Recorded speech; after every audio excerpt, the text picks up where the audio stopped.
different facets which would require were taken care of. That is what is envisaged in this movement as well. Once again, that was simpler. So enlisting partners and getting collaboration here is more difficult. This is why you see the range of people. And several partners with the know-how for these techniques and tools in India and from abroad have already been roped in as even partners of this movement, and many of you are present here. We'll talk about that in a bit. Start. So can you please tell me something about Kutch? We are a think tank and an action tank, which is a research and advocacy group. We work on a large number of economic policy issues. There is trade policy, economic competition policy, investment, and so on at one level. We also work with grassroots issues as well, on urban issues, on women's empowerment issues. We've got a big bandwidth. And we are an international NGO. We are headquartered in India at Jaipur in Rajasthan, but we also have centers in Geneva, Nairobi, Lusaka, Hanoi, and Accra in Ghana.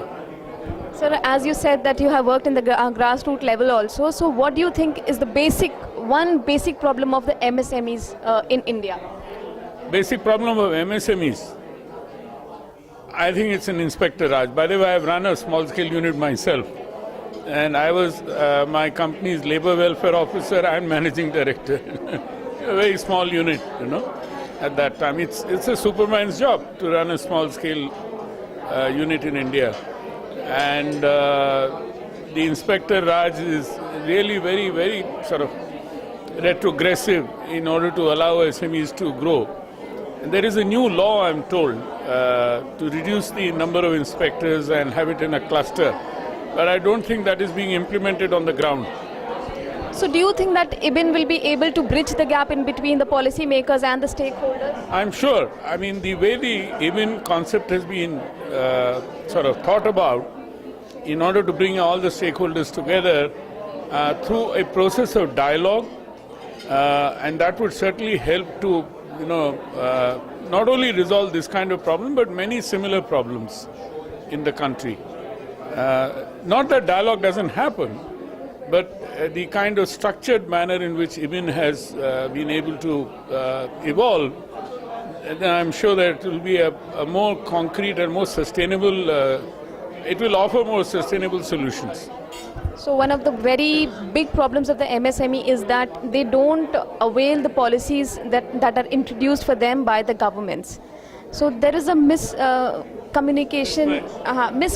There's a communication gap in between the government, the policy makers, and the MSMEs.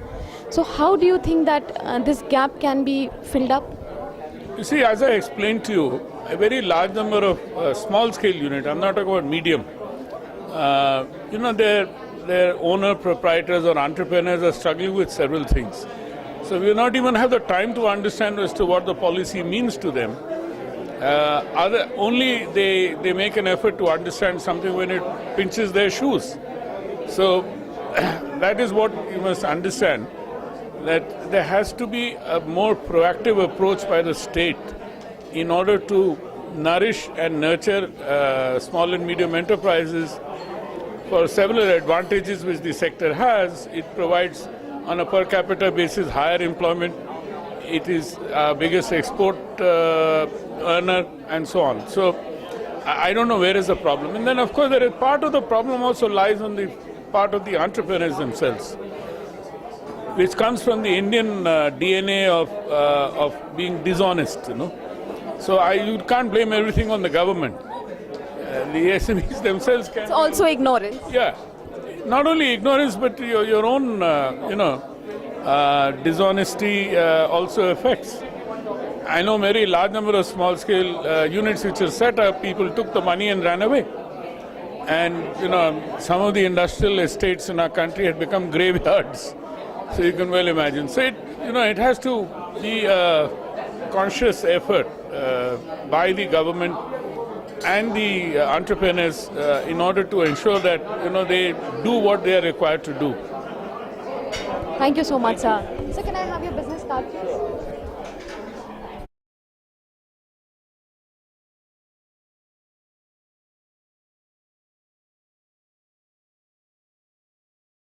something which we did not capture in our film because it was just getting too long. Trying to compress 30 years into a 10-minute film was a great challenge. But one of the things which I'd like to mention, since Ajay spoke about Hanoi, we CUTS also has a center there. Among 3 centers in Africa, in Lusaka, Nairobi and Accra, we are going to open the 3rd center later this month to be inaugurated by your counterpart there, Hannah Tete, who used to be a brilliant trade minister, in fact, earlier. Mentioning, I don't know whether you know this, Minister, but there is a large Turkish cemetery in Rajasthan. You know about it. Very few people know that this is a First World War legacy. Turkish soldiers were kept in a prisoner of war camp in Rajasthan, and many of them naturally expired and were buried there. That, may I request Raji?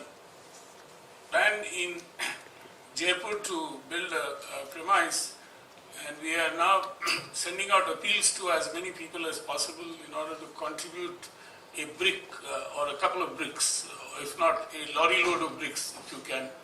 And there is a little brochure outside, give us a hand. I'll be happy that those who could contribute, thanks in advance. May I now invite Dr. Singhvi, another very dear friend, to say a few words, and then we'll open the floor for questions. Dr. Singhvi was held up in the court, and I still remember another distinguished lawyer who, when he went up to address the audience, he started with lordships, and then soon realized that this is not a court. But having said that, I think one of the points which he made is something which reminds me of what Rajiv Kumar speaks about quite often. Is economic integration within India itself is so poor. And he said at one seminar, I distinctly remember, that we need a free trade agreement with India. And Minister, as a member of the cabinet at least, I think, because that then directly leads to the point which Dr. Singhvi made, is in terms of our own poor export performance. There are a lot of domestic factors which prevent our manufacturers from becoming cost effective and cost competitive to be able to export. A whole report exists in terms of cutting transaction costs headed by a task force under Jyotiraditya Scindia. If you would care to look at that, you will find as to how we can actually help. Finally, before I open the floor, and a very important point made by Rajiv in his own address, was the distinction between integration and cooperation. Integration could mean as if we would get swallowed by India. And that is certainly a fear within South Asia. I still remember a former ambassador of Nepal, and who later on went to become the foreign minister, Beg Bahadur Thapa, speaking at a particular seminar about 20 years ago, that we would like India to behave like an elder brother and not a big brother.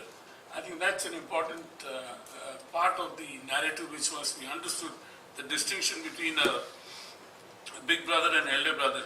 And in terms of border conflicts, Ajay, you spoke about, if you look at the ASEAN region, border conflicts are really reduced to being put on the back burner. There is Malaysia, Indonesia, Thailand, etc. And Mercosur is perhaps the best example, where there is even a nuclear deterrent, in the sense that both Argentina and Brazil have agreed to. I wish that the same thing could have happened in South Asia, but it's too late for that. High tea is served outside, and I'm sure you can get the opportunity to be able to speak or raise questions. And since the chair wasn't here for most part of this evening, let me try and summarize this discussion, this very rich discussion. But on the last point which Dr. Singhvi spoke about in terms of economic integration within India itself, there is an Article 307 in the Constitution of India which requires the government to set up an interstate trade and commerce commission. And ever since we declared ourselves a republic, that has not been implemented, in spite of the 3 commission reports, 3 distinct commissions which have said that it should be done. And may I take this opportunity to request both Dr. Singhvi and Shri Khurshid that as members of the ruling party, they could look into this very important aspect, and it is certainly one of the roots of our several problems. I mean, you pointed about this issue about politics or federalism and so on and so forth. India is a sui generis country in many ways. Even if you look at a regional agreement, we are a country which is divided into two and then three and so on. So we have different sort of dynamics in this, and we cannot really compare ourselves with any other regional agreement or any other regional arrangement or regional cooperation. So we have to find our own path, and the other than the fact is that India is the biggest biggest economy and the biggest country in this South Asian region. If you look at South Asia itself, it is absolutely sui generis. We have to find our own innovative solutions as to how to deal with this, and then we have this kind of border conflicts, and one doesn't know when these border conflicts will ever settle down. They'll probably continue to fester as sort of incurable part of our body for a long time. I don't see any solution, at least in my lifetime or your lifetime, of the kind of border conflict that we have.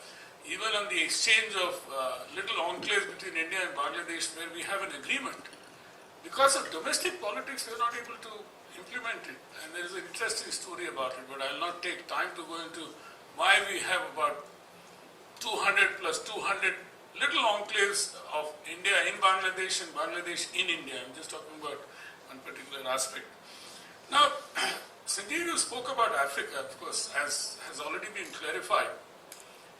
This seminar was, or this lecture was focused on India and Asia, and indeed both Government of India and a very large number of people in India recognize the fact that in Africa we have the roots which Shri Khurshid spoke about, and those need to be nurtured and nourished, which we at CUTS are trying to do in our own little humble way. And in doing that, we are supported regularly by the British government, the Norwegian government, among several other governments. What we call is trilateral development cooperation.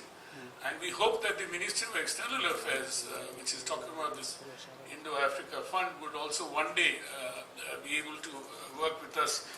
We have built up a fairly good reputation. In fact, this is the 6th 30th anniversary lecture. The 7th anniversary lecture is being held in Nairobi by Mukisa Kitui, who is the incoming Secretary General of UNCTAD.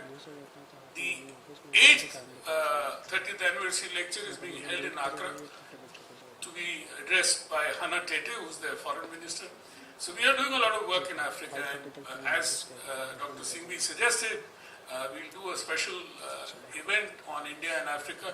Now, in these events that we're doing in Africa, there is an issue about not only Pan-Africa, but regional integration as well as cooperation with India and China. We are there as sort of elephants in the room in one way or the other that you cannot ignore. Today in Africa, both China in particularly and India as well is often spoken about on various platforms which you cannot ignore. And that will also be a part of that. Now, I think Shri Khurshid made a very important point in terms of political reforms in India. We've also been advocating for a proportional representation system, the list system, and we have also advocated for a presidential system because of the kind of, if you want to promote greater integrity and unity within India itself, you require a different kind of approach, both presidential as well as proportional representation. More following the South African model. And why do we have to go far? Though there has been a little distortion, Sri Lanka shifted from Westminster model to a presidential system. It has got distorted. There's another reason. South Korea shifted from a Westminster model to a presidential system. And so it is not, we don't need presidents to do anything which is imaginative or which can help us to move the country forward. And I'm sure as part of the thinking set of people, we need to think as to how do we resolve this kind of. The Article 307 has not been implemented, which talks about economic integration in India. It is clearly laid down, and both of you are distinguished lawyers. I'm sure you remember this. And 301 to 302 talks about interstate trade commerce. There is very good jurisprudence also on that. very good jurisprudence. Supreme Court has often spoken about the fact is that you need to cut down your barriers. There are various case laws. But I don't know why it is not happening. And if we want to become capable or competitive in terms of export, we need to break down a lot of barriers internally itself. As I said, there is a lot of documentation. Rajiv has done a lot of work on this in the past. And one can hear Rajiv on this for hours, but this is not an opportunity to give him more than a few minutes. With that, I would like to thank you all once again for coming to this lecture. It has been a great encouragement for us, particularly to have all very dear friends on this part of the audience, the dais, as well as many large number of friends in the audience. And before we end, let me hand over a bouquet of flowers to each, as well as a memento of this particular event.